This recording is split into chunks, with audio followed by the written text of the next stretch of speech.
Hey y'all, this is John McClendon coming to you from Oxford, Mississippi. I saw John's post asking people to tell about their vinyl collection, so I thought I would share mine, starting with my newest album, which is pretty special to me actually. It's called Lostville by Michael Fair Smith and the Smokes. Michael Fair Smith is an amazing Southern Gothic fiction writer. Some of his books have been made into movies. One of my favorite books of all time, called Rivers, is hopefully going to be made into a TV show soon. So check out his movies and his books. This album was made very recently and has not actually officially came out yet, but some of the songs are on Spotify and Apple Music. Check them out if you like it. And I think if you're a Laurel Cove music person, you probably will. His music would fit in perfectly at Laurel Cove.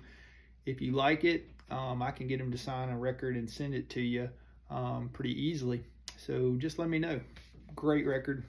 If you're talking about art, covers, and music, the first name that comes to mind is Brother Abe Partridge.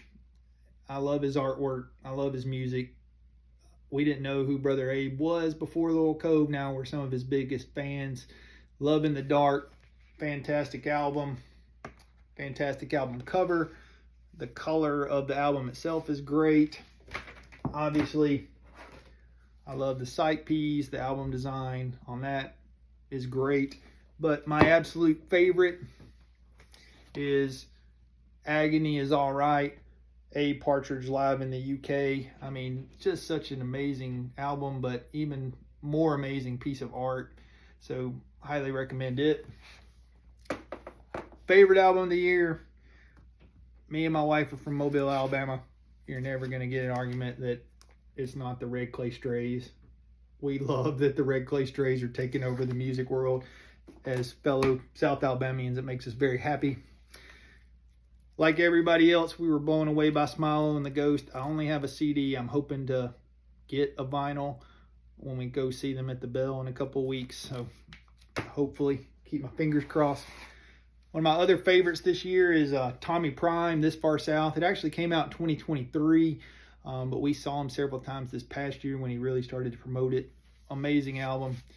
But my favorite album of the year is The Fear of Standing Still by American Aquarium. We just saw them a couple days ago. They just keep getting better, and it's amazing to me how really great they are and how well they treat their fans. I don't think there's a better band out there for taking care of their fans. Albums that you might be surprised in my collection. There's probably nothing that you would be shocked by, but I do have a few left over from my hair metal days, especially Appetite for Destruction. I will still argue this is one of the greatest rock and roll albums that was ever made. Not a huge shock, but it's what I got. And my wild card is actually a compilation album, Silver Bullet Bluegrass. It's bluegrass covers of Bob Seger songs. The reason I got it is because Bill Taylor's cover of Roll Me Away is maybe my favorite song of the entire year. I've listened to it 1,000 times. We drove all the way from Mississippi to the Pit House just to see Bill and to get this album. I also love Shauna Tucker. Her cover of Hollywood Nights is also amazing. So anyway, that's my collection. I hope you enjoyed it. Thanks.